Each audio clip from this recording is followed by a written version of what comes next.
Maraming salamat sa iyo, Patrolwoman Javier. Nanguna ang Mamburao Municipal Police Station sa pagsasagawa ng preemptive evacuation para sa mga residente ng nasa high-risk areas sa Mamburao Occidental, Mindoro bilang bahagi ng kanilang handaan sa sakuna. Patrolwoman Desiree Padilla sa report. Na ng pananalasa ng Bagyong Dante, agad na kumilos ang mga tauhan ng Mamburao Municipal Police Station sa pangunguna ni Police Major Teofilo Sifistin III, katuwang ang Municipal Disaster Risk Reduction and Management Office, upang isagawa ang preemptive evacuation sa mga residenteng apektado ng matinding pagbaha sa iba't ibang barangay noong ika-23 ng Hulyo taong kasalukuyan. Hindi nag-aksaya ng oras ang mga kapulisan sa pakikipag-ugnayan sa mga opisyal ng barangay at mga kinauukulang ahensya upang mailikas ang mga residente mula sa mga kritikal na lugar. Ang mabilis na pagtugon ng mga otoridad ay naging susi sa ligtas na paglikas ng mga apektadong pamilya.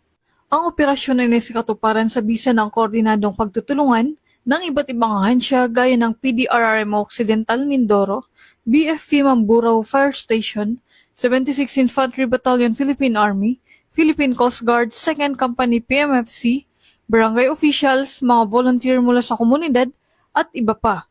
Pinatunayan ng mga pulis ang kanilang kahandaan at dedikasyon sa gitna ng kalamidad. Ayon sa Mamburao MPS, pangunahing layunin ng preemptive evacuation ang maagapan ang anumang kapahamakan dulot ng biglaang pagbaha at matiyak ang kaligtasan ng bawat mamamayan. Mahigpit ding pinatupad ng mga pulis ang maayos na sistema sa pagbibigay ng abiso at gabay sa mga residenteng nilikas. Nagpaabot ng pasasalamat ang pamahalaang bayan ng Mamburao sa pamumuno ni Mayor Attorney Glicero S. Almero III sa lahat ng tumulong sa matagumpay na operasyon.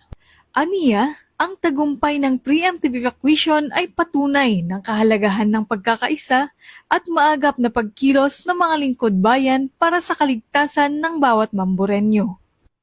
Mula dito sa Calapan City, Oriental, Mindoro, ako ang iyong PNN correspondent, Patrolwoman Desiree Padilla, alagad ng batas, tagataguyod ng Balitang Pulis.